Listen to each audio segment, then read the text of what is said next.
सर्दियां आती बच्चों जो और बिल्कुल इन्फेंट्स छोटे बच्चों का जो मामला है ना काफी ज्यादा वॉचफुल हो जाते हैं और हम ज़ाहिर से गुजरे हैं जब पहला आपके मतलब औलाद होती है तो उसमें पता नहीं होता कुछ। हम गुजरे यानी जब हम छोटे बेबी थे हम या जब जो हमारे छोटे बेबी हमारे जब छोटे बेबी थे तो बिल्कुल भी कुछ नहीं था। We were completely ignorant about it कि करना क्या है। हाँ। ठीक है। और उसमें होता है बच्चा सांस ज्यादा ले रहा है तो प्रॉब्लम हो रही है, सांस हल्के ले रहा है तो प्रॉब्लम लग रही है। ठीक है। अगर बच्चा रोजादा रहा है तो प्रॉब्लम लग रही है। मुझे तो पहले बच्चे सर्दियों में छोटे में ये होता है कि जब जब बच्चा रोएगा या रोएगी आप साथ रोएंगे, क्योंकि आपको समझ ही नहीं आ रहा होता कि वो रो क्यों रही है, करना क्या मसला है, एग्जैक्टली। और सर्दियों में खास तौर पे ख्याल रखना पड़ता है। तो हम ये जरा बात करेंगे कि क्या ख्याल रखना चाहिए बच्चों का और क्या क्या चीजें हैं, ऐसी साइंस क्या हैं जो आपको मॉनिटर हमेशा करने और देखने और ज्यादा परेशान नहीं होना। हमें ज्वाइन किया डॉक्टर फातिमा मीर साहिबा ने जो कि एसोसिएट प्रोफेसर है पीडियाट्रिक्स। बहुत शुक्रिया डॉक्टर फातिमा, आपने हमें वक्त दिया। गुड मॉर्निंग, कैसी हैं आप? थैंक यू ज़ुहैब और नादिया मुझे इनवाइट करने के लिए। आप लोग सर्दियों के बारे में बात करें और बच्चों को हमने कैसे प्रोटेक्ट करना है। और उससे पहले प्रोटेक्शन से पहले बात आती है डॉक्टर साहबा कि विंटर्स में छोटे बच्चे इन्फेंट्स के इश्यूज क्या होते हैं, उनको आप ज्यादा कंप्लेंट्स मसले कहाँ क्या आते हैं? तो इन्फेंट्स के जी मेन मसले सिर्फ ये होते हैं कि या तो हम उनको ओवरहीट करते हैं और बहुत ज्यादा नॉन एब्जॉर्बेंट मोटे मोटे ऊन के चीजें पहना देते हैं क्लोज टू द स्किन, और साथ में हम उनको जिसमें वो स्किन ब्रीथ नहीं कर सकती और साथ में वो स्वेटिंग करते हैं। फिर जब वो जरा गर्म हो जाते हैं हम एकदम से कपड़े उनके उतार देते हैं और वो फिर ठंडे हो जाते हैं। तो बस इम्पोर्टेंट बात माओ के लिए ये है कि इन्फेंट यानी कि 1 साल से कम के बच्चे को आप जब भी लेयर्स में आपने उसको क्लोथ करना है, आपने अंदर का लेयर जो है हमेशा कॉटन का या मलमल का रखना है ताकि स्किन उसकी ब्रीथ कर सके, और उसको बड़ों से 1 लेयर ज्यादा के अंदर आपने बस जी बिल्कुल 1 लेयर मोर देन एडल्ट्स। ठीक है। और साथ में कॉटन टोपी, कॉटन मिटन्स, कॉटन सॉक्स ताकि स्किन उसकी ब्रीथ कर सके। सही कह रही हैं, हम तो सिंथेटिक वुलन चीजें बच्चों को पहना रहे हैं और सिल्की टाइप, और इतना बच्चा रो रहा होता है समझ ही नहीं आ रहा। हम कहते हैं और पहनाओ स्वेटर और कवर कर लो, उसको सर्दी लग रही है, पैर देखो ठंडे हो रहे हैं। तो अगर आप थिन से मॉडरेटली थिन लेयर पहनाएंगे ना तो मल्टीपल लेयर्स का फायदा ये होता है कि फिर आप 1 लेयर ऐड या 1 लेयर रिमूव कर सकते हैं। तो एक इनर वेस्ट, एक थोड़ी सी आउटर वेस्ट और एक उसके कपड़े और फिर एक कपड़ा लपेट। अच्छा, एक डॉक्टर साहब और मिथ है कि जी पैर ठंडे हो रहे हैं तो बच्चा पूरा लग रही है, हालांकि मैं भी बैठी हूँ मेरे पैर फ्रीज हो रहे हैं, मैं खुद ठीक हूँ। तो बच्चे के अगर पैर ठंडे हैं तो उसका मतलब कि पैरों पे जुराबे पहना दो, ये नहीं कि पूरा उसको हम कवर करें ज्यादा। आपको क्या लगता है? जी बिल्कुल है ना। तो मुझे जो बच्चों के जो एंड्स होते हैं ना, हाथ और पैर और सर, यहाँ से बहुत ज्यादा हीट लूज होती है। तो बिल्कुल छोटे बच्चे को जब आपने रैप किया होता है ना, रैपिंग को खोल के कभी कभार आपको हाथों और पैरों को टच करके देखना होता है कि अंदर से ठंडे तो नहीं हुए हुए। और बिल्कुल आपकी बात सही है कि मिटन्स और सॉक्स बिल्कुल होनी चाहिए। डज नॉट मीन कि एक और स्वेटर बेचारे बच्चे लेकिन एक और चीज है, अगर हेड गियर पहना है तो कहते हैं कि आप फिर सॉक्स ना पहनाएं, ऐसा ही है ना? नहीं देखिए, सर का जरा सरफेस एरिया ज्यादा होता है ना, तो छोटा बच्चा सर से बहुत जल्दी हीट लूज करता है, तो सर कवर होना चाहिए। दोनों पॉइंट, दोनों पॉइंट सर दोनों कवर्ड, और हाथ और पैर भी बहुत जल्दी ठंडे होते हैं। जी, तो आपके एक्सट्रेमिटीज यानी कि हाथ और पैर और आपका sir, they all should be warm, not hot, warm. सही। और अगर जैसे सर्दी लग जाती है तो भी बड़े टोटके है ना, बहुत खांसी के, जुकाम के। हाँ, तो ये क्या खतरनाक भी हो सकते हैं या? हाँ, उसके बारे में बताएं। तो माँ बाप का जी आइडिया ये होता है कि भाई बच्चे को नहाना नहीं, ठीक है ना, वो यू नो व्हाट, इसके ऊपर जी पानी पड़ गया तो इसको नमोनिया हो गया। अब रिमेम्बर, नमोनिया पानी पड़ने से नहीं होता, नहाना इज अ गुड थिंग। मुसीबत जी ये है कि हमारा घर जो है ना, हमारे घर इंसुलेटेड नहीं, तो हमारे बाथरूम और हमारे कमरे बहुत ठंडे होते हैं सर्दी में और बहुत गर्म होते हैं गर्मियों में। अगर हमारी इंसुलेशन होती और एक तमीज का टेम्परेचर होता, एम आपका ये होना चाहिए, स्पेशली कराची में हीटर नहीं होते, जिन शहरों में हीटर होते हैं वो आसान होता है, आपने बाथरूम और कमरे का टेम्परेचर एक रखना है।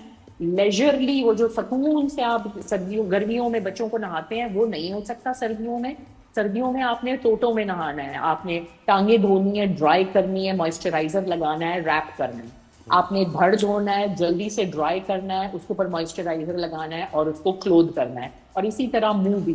तो आपने पीस मील नहाना है ताकि बच्चा एकदम से यक ना हो जाए, और आपने गर्म पानी इस्तेमाल करना है जो तरीके से, और जल्दी जल्दी बच्चे को रैप अप करना है। तो वो लेजरली बात नहीं हो सकता सर्दियों के अंदर, लेकिन बात से बच्चा खुश हो जाता है, वो वार्म फील करता है और बहुत आराम से सोता है उसके बाद। तो बात is a good thing if you can do it carefully. अच्छा, तो डॉक्टर साहब हॉस्पिटल्स में स्पेशली ट्रॉमा सेंटर में जब इन्फेंट्स आते हैं और सर्दियों में खास तौर पे, तो कौन से ऐसे एक्सीडेंट्स, हादसे और गलतियों की वजह से आते हैं कि बच्चों के बड़े सीरियस एक्सीडेंट्स हो जाते हैं, बर्न्स होते हैं बहुत दफा, वो बताइएगा। हाँ, तो देखिए ये हम लोगों को एक तो इनहेलेशन, हम लोगों को बहुत शौक है कि नाक बंद है तो आपने बच्चे को स्टीम नेबुलाइज करनी है या स्टीम इनहेल करवानी है।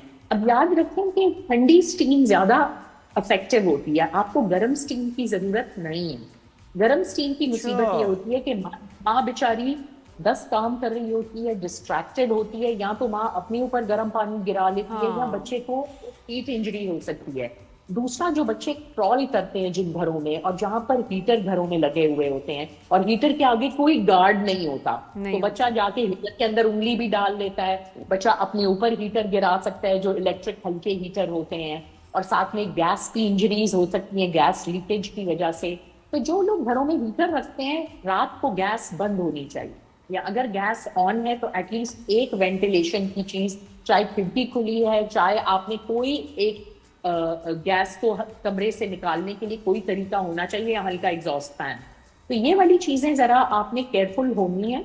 इन्फेंट तो चलें हिलता जुलता नहीं है, गोद में होता है, लेकिन जो क्रॉलिंग वाला बच्चा होता है वो एक्सीडेंट अच्छा, चाय से बड़े बर्न्स होते हैं, जो घर में तो मशरूबात गर्म और इस्तेमाल होता है, मैंने सुना है कि इतना ज़्यादा देखा भी है कि चाय से, गर्म खाने से बच्चों को बहुत बर्न्स आते हैं। और वो जो नहीं हमारे यहाँ रिवाज है कि ऐसे लेके ट्रे में जा रहे हैं या ऐसे चाय, और टेबल के कोने पे चाय रख दी, बच्चा आया हाथ लगा कुछ, और बच्चे इतना जलते हैं हमारी चाय के कपों से।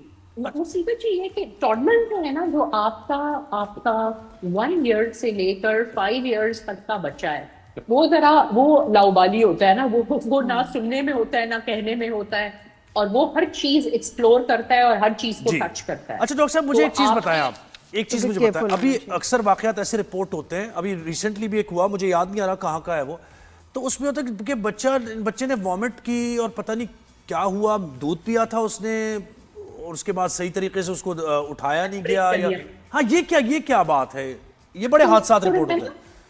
जी, अलामिया का भी निजाम ये है कि वॉमिट जब बच्चा करता है तो एक फोर्स के साथ खाना निकालता है क्योंकि हजम नहीं कर पाया होता, या जो भी रीजन है। ऑफ कोर्स सिकनेस वाले भी रीजन हैं, लेकिन वेल बच्चा भी उल्टी कर सकता है अगर वो ओवर फीडिंग करे। अगर वो उल्टी करता है तो वो उल्टी निकल जाती है खाने की नाली से और बाहर की तरफ निकल आती है, ठीक है। अच्छा, वैसे आइडियली बच्चे को सांस की नाली में उल्टी नहीं लेकर जानी चाहिए, ठीक है। लेकिन क्योंकि हम लोगों के बच्चे, हम लोग जनरली जो बहुत छोटे बच्चे होते हैं, जो प्री मेच्योर बच्चे होते हैं, जिनको हमने बिल्कुल सीधा लिटाया होता है और उनका सर और उनकी कंधों को थोड़ा सा अपसाइड नहीं, अपर एलिवेट नहीं किया होता, कभी कभार वो सांस की नाली में ले जा सकते हैं। अच्छा, अगर वो सांस की नाली में ले जाएं तो आपको या तो बच्चा चोकिंग की, आपको एकदम से खांसी या उठू लगने की आपको आवाज आएगी, बच्चा थोड़ा सा मुंह के गिर्द पेरी ओरल साइनोसिस थोड़ा सा ब्लू हो सकता है, और उसमें आपने उसकी बैक को थाप के जल्द अज जल्द करीबी डॉक्टर के पास ले जाना है ताकि फिर वो साइंस ऑफ निमोनिया के लिए चेक करे, ठीक है। लेकिन किसको अवॉइड कैसे कर सकते हैं? अवॉइड इस तरह कर सकते हैं कि जब भी आप छोटे बच्चे को फीड करते हैं, उसको आपने 15 to 20 मिनट्स के लिए थोड़ा सा हेड एंड को आपने थोड़ा सा रेज रखना है, चाहे अपनी गोदी में चाहे आपने बिस्तर के अंदर, ताकि वो बच्चा खाना नीचे ले जाए अपनी पेट के अंदर, ठीक है। सही है। और लोग आउटडोर्स नहीं जाते छोटे इन्फेंट्स को लेके, लोग अपनी ज़ाहिर सोशलाइजिंग छोड़ देते हैं कि नहीं अब कहाँ किसी पार्क में क्यों जाएंगे, हवा लग जाएगी, सी व्यू पे क्यों जाएं, बच्चा बीमार हो जाएगा, हवा ना लग जाए। आप अपनी आउटिंग कर सकते हैं अगर आपकी क्लोथिंग अप्रोप्रिएट है। तो अगर आपको लेयर्स में बच्चे को लेयर करके गर्म करना आता है तो फिर आप बाहर भी जा सकते हैं, हर जगह जा सकते हैं। अब ये गाइस शादी सीजन आ रहा है, ठीक है, एंड रिमेंबर कि क्राउडिंग, जहां पर भी क्राउडिंग होती है और क्राउड्स होते हैं, देखो ओपन एयर में क्राउड का पता नहीं चलता, लेकिन आप एक शॉपिंग मॉल में जा रहे हैं, आप एक बाजार में जा रहे हैं, आप किसी के घर में जा रहे हैं जहां दावत है, 10,000 लोग हैं, हर एक को शौक है कि वो आके छोटे बच्चे को अपने गंदे हाथ लगाते हैं और किस और हग करते हैं, और नज़ले जुकाम खांसने वाले बड़े बच्चे आके छोटे बेबी को हाथ लगाते हैं। तो कोशिश ये किया करें कि एटलीस्ट इन्फेंट्स को एक्स्ट्रा हाथ नहीं लगने चाहिए। ये मैं तो वैसे और कहना था अगर- मैंने, कुछ लोग इतने खुश होते हैं कि देखो मैं इसके कैसे गाल काटूंगा तो ये क्या रोता है। हाँ। अरे आपके तो कोई गाल काटे आपको कैसा लगेगा? कितनी बिल्कुल। अजीब बात है अभी। How silly is that? बिल्कुल, exactly. Don't touch young children without washing your hands. और दूसरा ये है कि आपके अगर बड़े बहन भाई हैं जो स्कूलों में जा रहे हैं, स्कूलों से वायरस लेकर आते हैं और अपने बेबी ब्रदर या बेबी सिस्टर को टच करके उनको नज़ले जुकाम खांसियां लगाते हैं, so encourage hand washing in older brothers and sisters. और विजिटर्स को आप कम से कम बेबी को हाथ लगाने दें तो बेहतर है। नहीं, और हमारे दूसरा बड़ा ये- रिवाज है, मुंह पे चूम रहे हैं, बच्चों के दाने निकल आते हैं इतने ज्यादा, और एहसास नहीं और होता कि नहीं visitors भाई को मैं तो चाहिए और ये, आप मना नहीं कर सकते क्योंकि भाई, आप मना नहीं कर सकते ना, उनको खाला, खुद चाहिए कि फूफू, एहसास हो। मामू, नानी नाना कैसे मना करें। सैनिटाइजर रख के बहुत तरीके से आप उनको कहें कि जी सैनिटाइजर और के माइंड साथ हमें डॉक्टर करते हैं, के अगर आप मना अब करेंगे ना डॉक्टर, तो हाँ, कहते हैं माइंड डॉक्टर करते पे हैं कि डाल दें। देखो जी। अच्छा, कॉफिंग का भी ये है कि हमें आदत है हम हाथ मुंह के आगे रखते हैं और फिर हाथ हर जगह लगाते हैं। तो कोशिश करके कॉफिंग एटिकेट में अब हम कहते हैं कोनी के अंदर, एल्बो के अंदर कॉफ किया करें, क्योंकि वो हर जगह नहीं लगती। हाथ साफ रखें आप अपना, ठीक है। और दूसरा ये है कि कोशिश करें कि अगर आपको नज़ले जुकाम खांसियां हैं तो या तो मास्क पहन के कहीं जाएं, दूसरों को ना लगाएं अपने नज़ले जुकाम खांसियां। अच्छा, और इसके अलावा आप जो मेडिकेशन खुद से हम बच्चों को दे देते हैं, बहुत सारी हर्बल चीजें होती हैं, टोटके, जी। फला कावा, और कावे की भी तासीर होती Black है pepper भाई, कुछ दे बड़ी देते हैं, हाँ। तासीर होती है, शहद पिला रहे हैं। हाँ, नहीं, मैं घरेलू टोटकों की एडवोकेट हूँ in the first week of illness.